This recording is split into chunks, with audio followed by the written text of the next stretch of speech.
Adawacho ni wasebedo gi weche mang'eny kendo Kenya pod nitiere gi weche mang'eny ahinya tok ng'anyo mar ojende e higa mokalo mar Gen Z.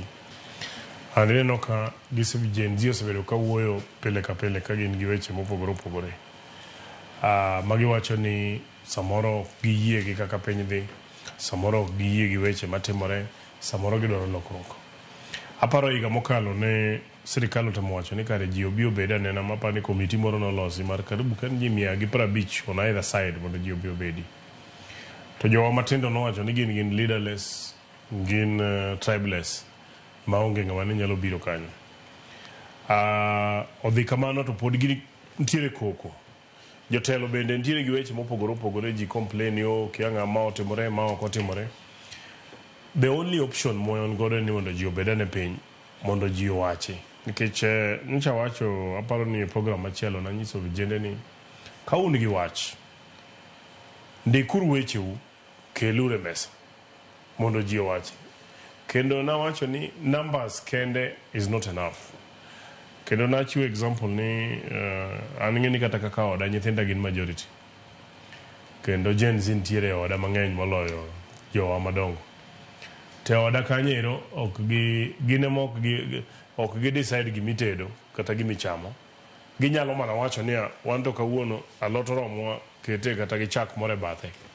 But the decision no nyaka wane mwa yier nikech wane mwa timo gik moko. Wanyiso vijende ni unyalo bedo ni un gi numbers. To ok kunyalo bedo ni koro un gi numbers koro bro dictate gik matimore e Kenya kata e piny.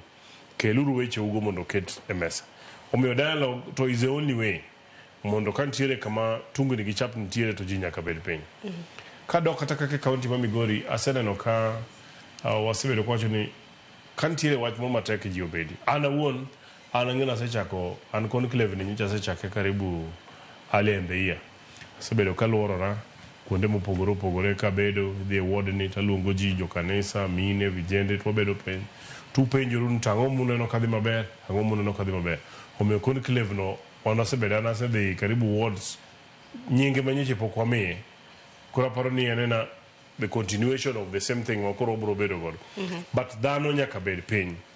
Wach mar jotelo mapogowa e weche mag dhoudi, mapogowa e weche mag din, mapogowa e weche nitiere jok ma samoro ni go gi joma onge godo, onego wawere godo to. The only way monyalo bedo godo ni ng'ato ka ng'ato kel wachne mondo keti. Nikech Kenya en marwa waduto. To koko winjore ma koko medo bedo. Tiburo yudo ka kata ng'ama da bedo MCA kata ng'ama da bedo president. Ok inyal bedo president ka Kenya mido bedo president no onge. Ok inyal bedo MCA ka ward mido bedo MCA no onge ji ok winjre. Omiyo nyaka wa continually talk.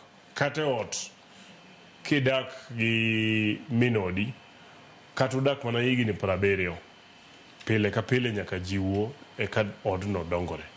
Yeah, a house that now no speak